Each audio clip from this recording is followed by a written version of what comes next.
production of Papillon, and there were plenty, they were not attributable to him, as long as he was on the picture. The shooting in Spain went well and quickly enough. This was the part of the film that was supposed to take place in France.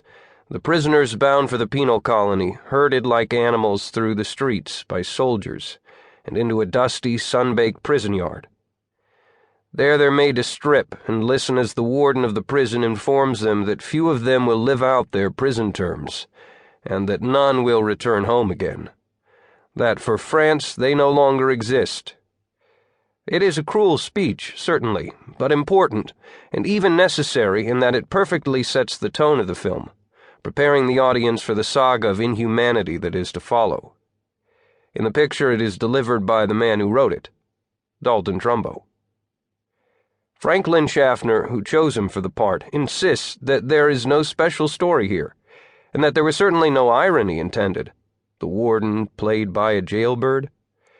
When he says that he interviewed a couple of English actors for the part, but that one morning he awakened, sat up in bed, and said to himself that it had to be Trumbo. Well, what he is telling us, I think, is that he had by then suddenly come to recognize the intensely theatrical quality of the man. The sense of drama that Trumbo projects almost casually, but never certainly unconsciously. Dalton Trumbo is a natural actor. It was when the production moved to Jamaica, however, that problems on Papillon mounted. Trouble came, and financial disaster struck. There were difficulties that may seem only petty in retrospect, but at the time seemed almost insurmountable.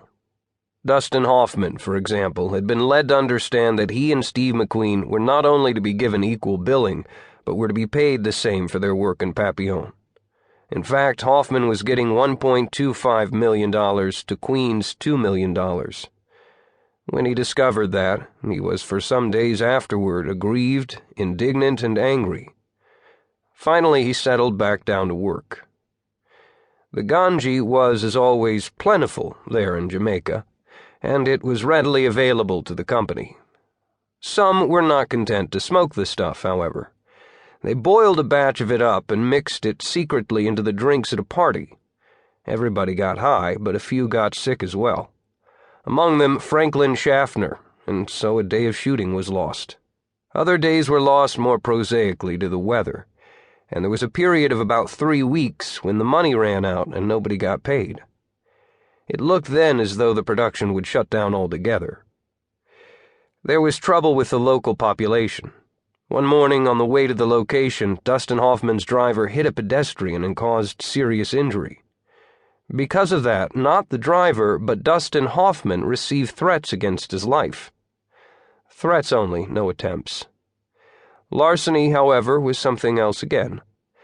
They not only attempted there, but succeeded on the grand scale. Theft and pilferage were constantly a problem. But when the production ended, and before properties could be packed and shipped, the island people began raiding methodically and simply stripped the set. Costumes went, 600 pairs of shoes were stolen from wardrobe, machinery, even handy pieces of lumber, in all a $30,000 loss.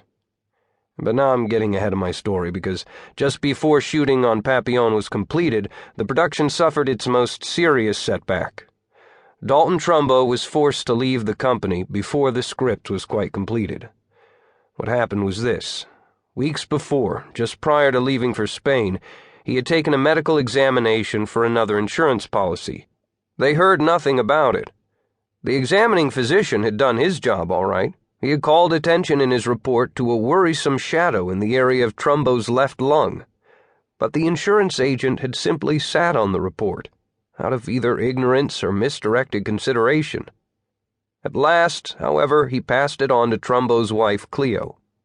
She telephoned him immediately in Jamaica. "Sure, I remember that call. It was a Sunday. We weren't shooting. There was a meeting right there in the Bay Rock Hotel, where we were staying. Dalton and myself and McQueen and Hoffman were all present, and Dalton was called out of the room to take this call from his wife. He was told it was important. Well, he came back and didn't say anything. Finally, McQueen and Hoffman left, and Dalton stayed and told me what he'd just heard. It was very unsettling.